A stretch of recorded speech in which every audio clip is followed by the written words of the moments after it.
It's actually really useful to not have incredible handwriting. I'm currently handwriting my novel, and today I wanted to talk about how and why I'm doing that. So I started writing a book back in 2022 for NaNoWriMo, and it didn't really work out all that great. I got a lot of words down in that time, but I didn't reach the 50,000 word mark like I was hoping. And also, the book was just in a style that I didn't really like. It wasn't a work that I was proud of. I loved the idea, but it just wasn't where it needed to be in order to be what I was going for. I don't know. My skill wasn't quite there yet.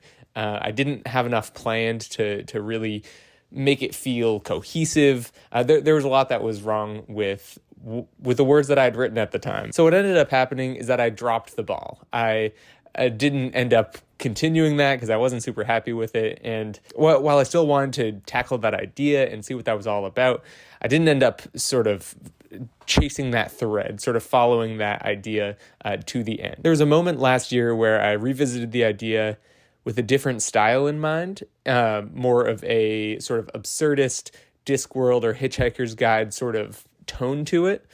And it took on a completely different life. It became something that I loved again, that I could be proud of. And I started working on it again. I got really excited about it. And then again, I dropped the ball. I stopped working on it, and it was for different reasons than the first time. While the first time I dropped the ball, it was because I wasn't super happy with the outcome, and it wasn't reflective of what I wanted the idea to be, and I just sort of lost interest. The second time I dropped the ball was because I liked it too much. I enjoyed it to an extent where I couldn't write the next page because it had to be as good as the previous one. And that became a real detriment to my productivity in regards to writing, in regards to putting one word after the other. I just couldn't make myself do it because I wanted everything to be as good as that one section of the of the book that I wrote. So now it's about 6 months after that point, and I'm revisiting the idea with a completely new approach in mind. I'm handwriting it. Now, I wasn't sure how this was going to go at first because it feels like the other times that I dropped the ball were pretty substantial. It was something to do with the way I'm going about writing. It's something to do with the idea itself and the way I'm executing it. Those seem like pretty big issues and things that I would have to resolve before getting back into it. Writing by hand addressed some of the issues that I had in the first two attempts that I didn't even see coming. I didn't know that it would solve so much for me, and so far it's going way better than those first two tries. The first thing is that when I'm writing in a notebook, I'm way less distracted. There's no shiny objects to catch my attention. There's no notifications. There's no clicking off of the page and going to YouTube instead. I am here with my notebook and I'm writing. And that's about it. This is invaluable because oftentimes when I start writing, it's because I have an idea, and anything that disrupts me from that point on could ruin the whole session. It could pull me away from it. It could make me lose my train of thought.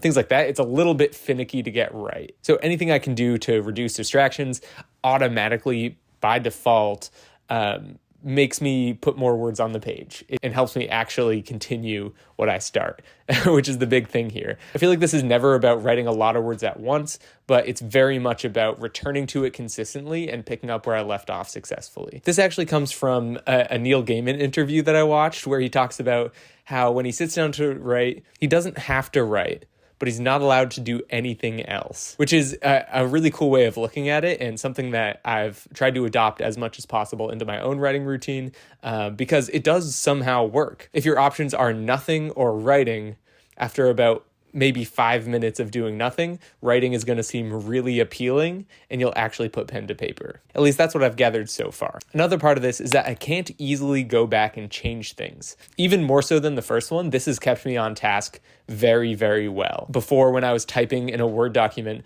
I could go rework a paragraph real quick. I could insert something in between two other paragraphs that I wrote 3 weeks ago. I could change the wording of something and mess around with the vocabulary just to make it a little bit more exactly how I want it to be. And the cumulative amount of time that I spent reworking stuff I had already written was so detrimental to my forward progress that I ended up, again, not writing enough to keep myself interested and to keep actually going down the road towards the end of the plot.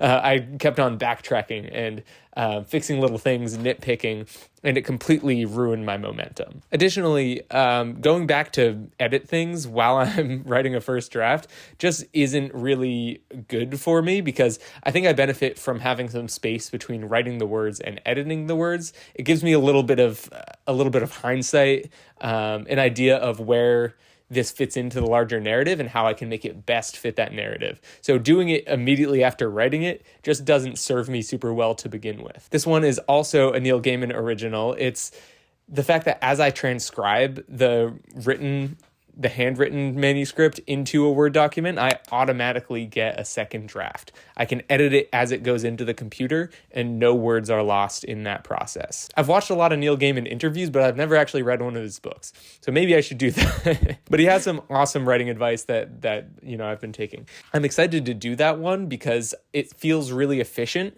and also gets me to look back over over every word that I've written and make choices about it as I go. Sort of editing as I transcribe seems a lot more efficient than trying to, go line by line on a pre-existing Word document. It seems more of a natural flow to me, and I'm excited to try that out. All of my progress is always safe. I never have to worry about saving the document. Well, for example, I was worried that when I graduated college, my Microsoft account that was connected to my school email would go away along with all of its files. I'm not super familiar with Microsoft products yet. I'm still working on that, but I was worried that would happen. I was worried that those files would go away when I graduated. So I was frantically saving them to hard drives and Google Drive and everything just to make sure that everything was safe.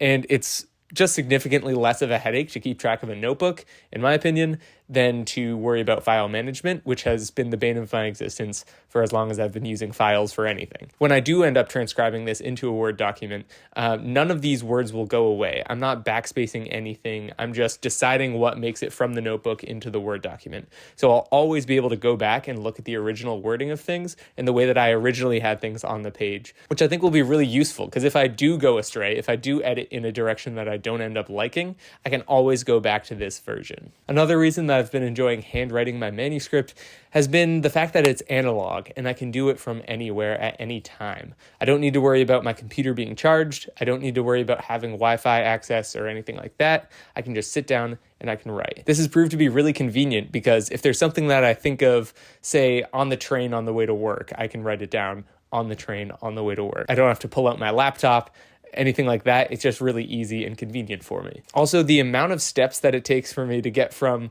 logging into my computer to getting to getting to Google Drive to getting to the proper file in order to start writing is enough time for me to get distracted somewhere in the middle there, as opposed to picking up my notebook where it's just right there. I can pick it up, I can open it, I know where I left off.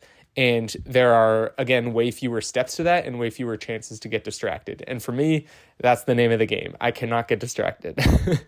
It also feels really nice after a day of looking at screens. The job that I'm starting is very screen heavy. I'm looking at computers constantly. And so in the same way that I really like reading physical books that don't have a screen involved, I can just look at the pages, is really restful. It's nice for my eyes. I like doing that because it's relaxing to me. And so similarly, that's what this notebook is doing for me. It's the classic appeal of not needing to look at a screen anymore. I can kind of rest my eyes and I can be free of the blue light that I've been staring at all day, which is pretty nice. When I'm handwriting, I also get to use tools that I love. I love Blackwing 602 pencils. I've been using them for a long time. They're not a sponsor. I just really like those pencils. So while typing is fine, I have no problem with typing. I do actively enjoy handwriting with a pencil. It's just something that I like. I like the feel of it. I like the tactile sensations. I like sharpening it. My pencil sharpener is awesome. I love that thing. And I get to use it when I handwrite. So it just makes the whole process more enjoyable and actually helps me look forward to writing that much more. So that's been really fun. Additionally, I'm using like a Moleskine journal, which again, it's high quality. It feels nice. It's something that I want to use, where my computer feels more commonplace and something that I'm already using 8 hours a day. The notebook feels refreshing in a lot of ways, and I get a tactile experience that I wouldn't otherwise have. Making the process enjoyable is a very underrated side of productivity. I don't even really think of this as productivity, but I guess that's what it would be. I'm making progress towards a goal. But yeah, making that process enjoyable is so crucial to me, because if it's not enjoyable, I'm not going to do it, no matter how much I really want to get to that goal. If I'm indifferent to the process, then I'm just not going to do the thing. So knowing myself, whatever I can do to make it an experience that I look forward to is always going to benefit me in the end. Compared to typed words, handwritten words are a lot more difficult to go back and reread. My handwriting isn't that bad, but it's also not very good. It's not immediately legible at first glance. So it does keep me from going back and rereading long sections of what I've already written, which accounted for hours and hours of wasted time when I could have been writing, when I had the motivation to write, when I had the inspiration to write, but instead I wasted it on reading what I had already written. And man, that has gotten me so many times. And finally, I have a solution that's preventing that. I can't immediately look back at what I've written, much less go reformat it, re-edit it, all that kind of stuff. So it's actually really useful to not have incredible handwriting. As funny as it sounds, I'm sure I'm going to be kicking myself while I'm transcribing it. But for now, it's really good to actually have a bit of a barrier to doing that. Just a few other things that I've sort of adopted this time around that I didn't have the last two times I tried to write this book, is that I'm taking the pressure off of myself in terms of what I share from this. I think I shared the first couple attempts too much, and that sort of added some pressure in my mind. You know, I shared the stuff that I was proud of with a bunch of people, and then suddenly it also added some pressure that I just did not need at the time. I don't like to feel like I have to please anyone with this. I'm doing this for myself. This first draft is for my eyes only, basically, and I don't plan on sharing this very much at all. I think my rule this time around is that no one looks at it. No one looks at the actual words of it. Like, I can talk about it with people, but no one looks at the actual words of it until it is in a second draft. And then I can start sharing it, showing it to people, asking for feedback. But this first draft receives no feedback. And knowing that that's a ground rule that I'm setting with this allows me to explore to an extent that I wasn't letting myself before. I'm taking bigger risks because I know that it's just me that's going to see it. Like, some of this is embarrassingly bad, and I know that, but I don't particularly care. I'm just getting it onto the page so I have something to edit. And I think that's at the heart of it here. I want this to be bad so that the next draft can be good. And not showing that to people is allowing me to do that a bit better. So if you are a writer and you have some experience with this, I would love to hear what you do to get through a first draft down in the comments. I am almost 30 pages into this draft. I don't know how many words that is, but I'm also purposely not touching the word count. I just want to feel like I've completed the story before I even consider what the word count is. I'm okay if this is a novella. I'm okay if this is 800 pages. I just need to feel like I got to the end of the story. I went a little off script there at the end, but I just wanted to get my thoughts down on this process, partially so I can look back at this and remember where I'm at right now. In case this doesn't work, I want to know what I was doing so I can do differently next time. But I think this will work. I'm feeling really good about this. If you're new here, I'm Sam, and I make videos about books and writing. If you believe that talking about books is just as important as reading them, I think you'd be a great fit to be a subscriber of this channel, because that's what I do here. And a big thank you to my patrons. They make it possible to do what I do here, so thank you to Ross and Andrew for your support. They're the only ones getting the bonus content right now, so if you want in on that, make sure you check out the Patreon link in the description.